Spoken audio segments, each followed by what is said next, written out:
abadan da'iman da ni da ke ba mu rabewa.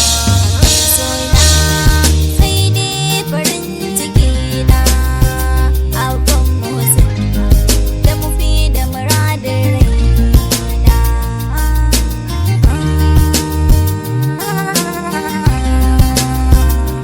Baby na, baby na. Farkon so na baki cikin yarda, na yi da soyayya mai tsada.